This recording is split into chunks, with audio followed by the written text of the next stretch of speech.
श्री शिवाय नमस्तुभ्यम दोस्तों, हर हर महादेव, जय महाकाल। मैं प्रतिभा शर्मा एक बार फिर से स्वागत करती हूँ आप सबका आपके अपने YouTube चैनल पर। दोस्तों, वैशाख माह चल रहा है, सभी को पता है। एक एक दिन एक एक पल बहुत खास होता है। वैशाख माह बहुत विशेष मास माना गया है।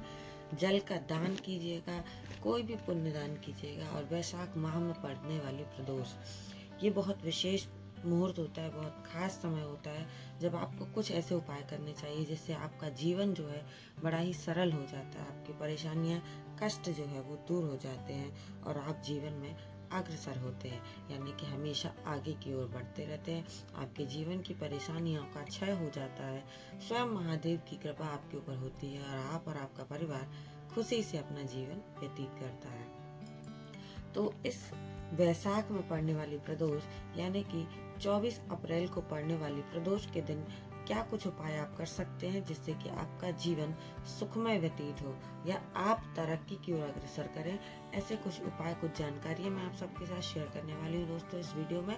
तो वीडियो को स्किप किए बिना पूरा जरूर देखिएगा।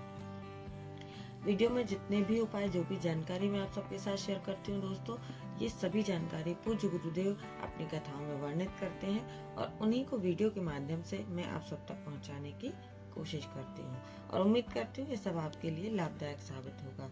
तो चलिए बात कर लेते हैं यहाँ पर प्रदोष के दिन, प्रदोष काल में करने वाले एक बहुत आसान से उपाय की।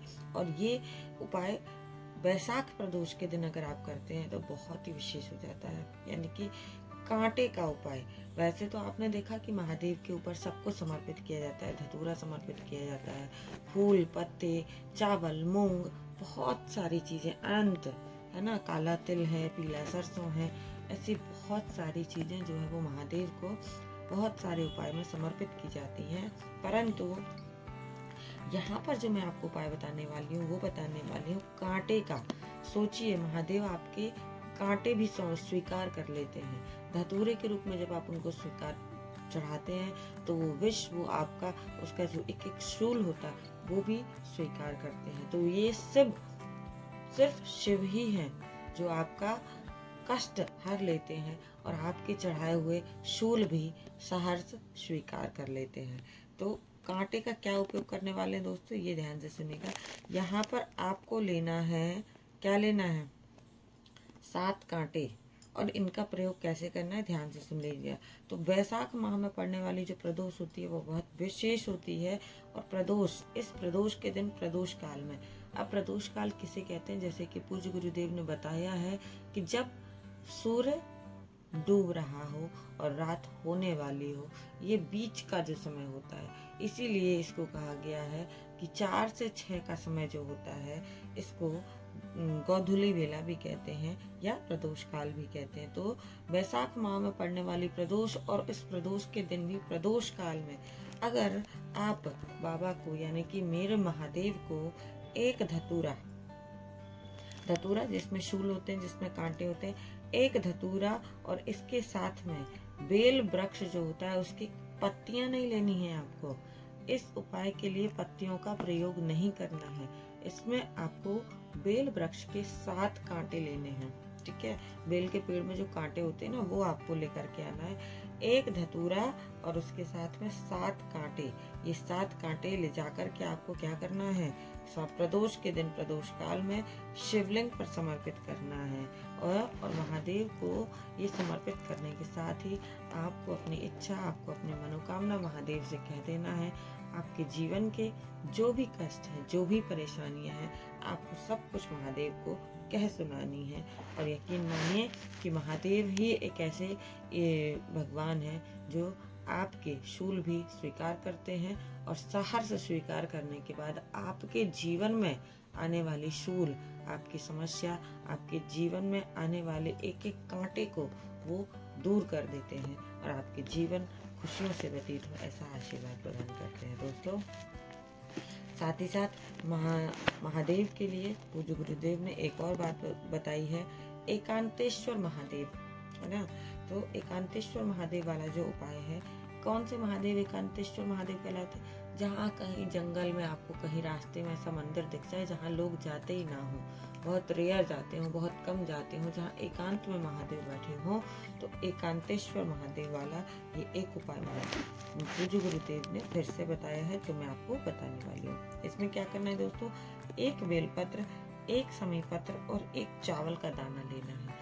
बड़ा ही सरल सा उपाय है, बस करना कहाँ, एकांतेश्वर महादेव के समक्ष।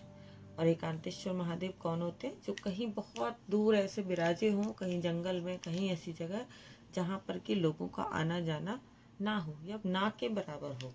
तो अगर आपको भी कभी ऐसे एकांतेश्वर महादेव दिख जाए तो एक बेलपत्र, एक शमी पत्र और एक चावल का दाना लेकर के पहुंच जाइएगा दोस्तों। और करना क्या है, जहाँ पर जलाधारी पर माँ अशोक सुंदरी का स्थान होता है, उस जगह पर आपको इन सबको टच कराना है। ठीक है, एक बेलपत्र, एक समी पत्र और उसके ऊपर चावल रख करके अशोक सुंदरी वाले स्थान पर आपको स्पर्श करा करके महादेव के शिवलिंग पर इसको चढ़ा देना। ध्यान रखिएगा कि बेलपत्र जब आप चढ़ाते हैं तो बेलपत्र की डंडी का मुख जो है वो जलाधारी की तरफ होना चाहिए दोस्तों। और ऐसे एकांतेश्वर महादेव के समक्ष बैठ कर के ध्यान कीजिए, पूजन कीजिए और आपकी जो इच्छा मनोकामना है वह कह दीजिए। यकीन मानिए कि ये आप उपाय अगर कर लेंगे तो आपकी जो भी विशेष है वो महादेव जरूर पूरी करेंगे, है ना। अब यहाँ पर एक बहुत छोटा सा, बहुत सरल सा उपाय मैं आप सबके साथ एक और शेयर करने वाली हूँ, जो कि अगर आप करते हैं तो आपको बड़ा ही लाभ मिलेगा। यदि कोई व्यक्ति आपके घर का गुस्सा चिड़चिड़ा करने वाला है तो ये उपाय आपको अवश्य करना चाहिए। क्या करना है दोस्तों, इस तीसरे उपाय में मैं आपको बताने वाली हूँ कि प्रदोष के दिन, प्रदोष काल में आपको बेल वृक्ष के नीचे जाना है। ठीक है, अब बेल वृक्ष के नीचे जाकर के क्या करना है, बेल वृक्ष के नीचे आपको एक तो या तो पान का पत्ता लेना है या फिर पीपल का पत्ता भी ले सकते हैं, और कुछ ना मिले तो बेल का पत्ता भी आप ले सकते हैं, है ना। तो कोई भी एक पत्ता ले लीजिएगा और उस पत्ते पर आपको शहद लगाना है। बेल का पत्ता हो, पीपल का पत्ता हो या पान का पत्ता हो, उस पर अच्छे से शहद लगा करके 7 चावल के दाने रखने, 7 अक्षत रखने हैं और एक घी का दीपक जो है वो आपको लेकर के जाना है।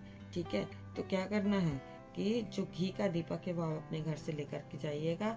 जो बेलपत्र या पान का पत्ता आपने लिया है, जिस पर की शहद लगाया, 7 चावल के दाने रखे हैं, ये जो है आपको समर्पित करना है। कहाँ समर्पित करना है, ये आपको बेल वृक्ष के नीचे समर्पित करना है। और साथ ही साथ एक घी का दीपक जो है वो आपको जला देना है।